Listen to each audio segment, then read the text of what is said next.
Shark fin soup is off the menu in Oakville and Mississauga. Toronto, maybe next.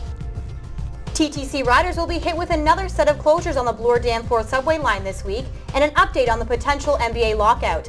Humber News starts now.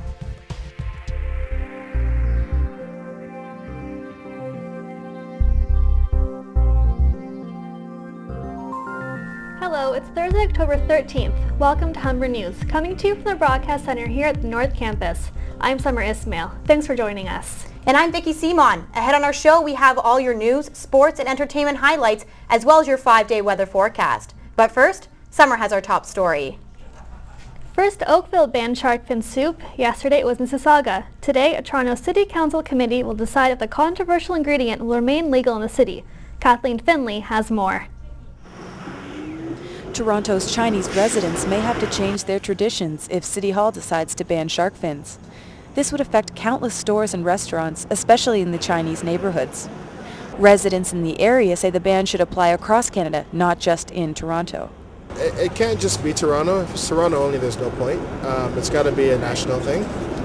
It's in other countries it is a national thing. So if it's just Toronto, they might as well forget the debate, because if I can go to Vancouver and have it, then really what's the point? Or drive to Ottawa, which is only a couple hours away. Personally, I don't eat them very often, so I don't care. Ban or no ban, that's fine. But I heard that big argument between the Chinese community and the city councillors. They should find some solution in the middle. 2 Toronto city councillors are pushing for the ban in the city. Councillors Glenn DeBearmaker and Kristen Wong-Tam say they're very confident their fellow colleagues will also support the ban. The bylaw would also make it a $5,000 fee for a first offense, $25,000 for a second, and $100,000 for a third. As for whether Torontonians will be able to continue enjoying shark fin soup, that remains to be seen. Debate continues here at City Hall. For Humber News, I'm Kathleen Finlay. Research in Motion has apologized for the service outages affecting BlackBerry users. Over 70 million customers were affected by disruptions to email and messaging services. RIM spoke with the media in a conference call today, saying they still do not know the root cause of the system failure, but it is most likely to be hardware related. Earlier today, RIM President and CEO Mike Lazaridis released a YouTube video apologizing to customers. Since launching BlackBerry in 1999, it's been my goal to provide reliable, real-time communications around the world. We did not deliver on that goal this week, not even close. I apologize for the service outages this week. We've let many of you down. Lazaridis and Co-Chief Executive Officer Jim Basili said any phones that may not be working is being affected by backlog. Sony says hackers tried to access 93,000 accounts this month on the PlayStation 3 network. The company informed victims of the hacking scam via email that their accounts had been infiltrated.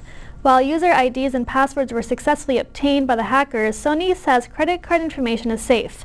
This marks the second major attack on the PlayStation network this year. The Bloor-Danforth subway line will be closing at midnight all this week for the routine maintenance of frequent shuttle bus service will be provided for subway riders who need to travel from Kipling to St. George and Broadview to Kennedy. The TTC will be conducting track work on these sections of the line until sometime in November.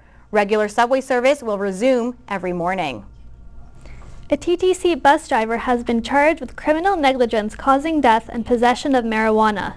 The TTC bus crashed into a trailer, killing 1 passenger and injuring 13. Police say 51-year-old driver William Ainsworth was not given a drug test after the accident, but substances were found in his possession. TTC spokesperson Brad Ross told Humber News the accused has worked with the TTC for 11 years and currently he is not driving. A couple of updates from Queen's Park today. Andrea Horwath and the New Democrats are holding their first meeting since the election. Horwath says she wants to work closely with the other parties. The NDP and the Conservatives hold a combined total of 54 seats, which gives them a 1-seat advantage over the Liberal minority government. Soon the Ontario Legislature will be nominating a House Speaker. The Conservatives and NDP have said the position won't be filled by their parties. The role of Speaker will have to be filled by Liberal member, removing 1 more seat from their minority government. A dry summer south of the border means peanut lovers will be feeling a crunch on their wallets when they head to supermarkets next month. According to United States Department of Agriculture estimates, this year's peanut crop is expected to be down nearly 13% from last year.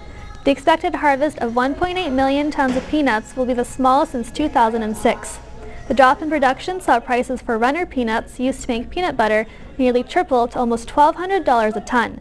In the coming weeks, consumers can expect to see the price of peanut butter increase by up to 40% as producers try to grapple with rising costs.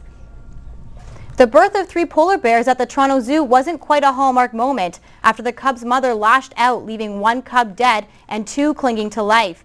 The cub's mother, Aurora, attacked the cub shortly after birth, and zoo staff managed to save 2 of 3 cubs. According to the zoo, the 2 surviving cubs are in intensive care and being watched closely. The Humber Club Fair is back for another year.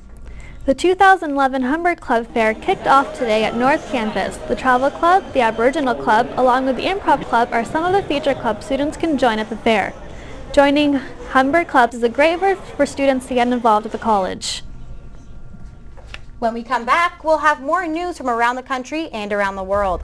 Sarah will have the sports news, and we'll have your weather forecast with Bernard. You want to stay indoors this week because we expected rain for the whole week. I'll be back with your 5-day weather forecast right after the break.